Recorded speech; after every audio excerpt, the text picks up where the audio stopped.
I'm Joan Harlow. I was born in 1941 in New Jersey. I first came to the island when I was 26 to visit my great aunt, who was a painter here, Alice Kent Stoddard. And I came every summer because I fell in love with the place. When Aunt Alice died, I inherited the cottage from her. I'd been coming every summer, but when she died, she left it to me, and she also left her paints in the studio. And after a year or two, I said, I'd like to try. I didn't tell anybody. I mean, this island is so full of artists, I was not exactly going to admit that I was going to.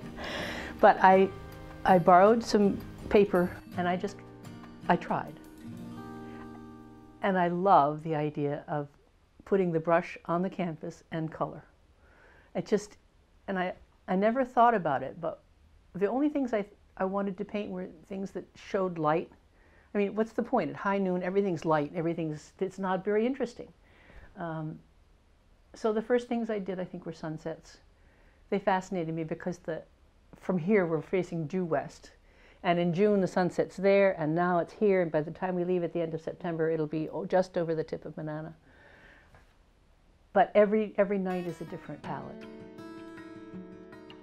I seem to have been doing a lot of interiors. Most people who come here are painting the island and the water and the Cathedral Woods and anywhere outside. It's the place. Well, my place is my cottage, and I seem to have done an awful lot of interiors because the light in the cottage changes from one season to another so strongly that I can look at a painting and say, oh, that was September. Oh, that was June.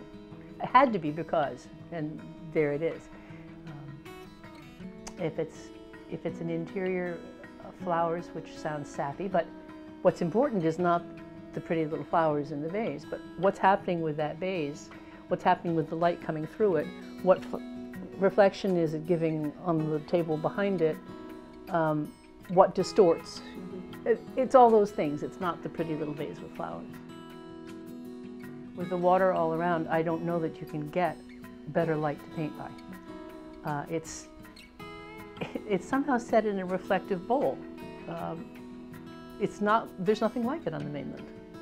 And that's the island magic. And I think that's what the early people found. When Robert Henry and all those people came up, they saw a magic to, a pine tree looks different out here than it does on a riverbank. Being on the island has given me the freedom to paint because there's nothing else I want to do. The outside world is not impinging. I don't have to answer the phone. I don't have to send emails. When I'm here by myself, I don't have to stop for lunch.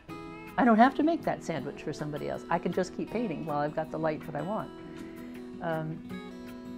The general community is supportive of the arts as well. No one would dream of coming to your house in the morning unless they'd made an appointment, because morning is serious work time. The island is supportive of the work that's being done and does not intrude upon it. And yet, the whole island is the art world. It's all around you. And it's a very generous community for that.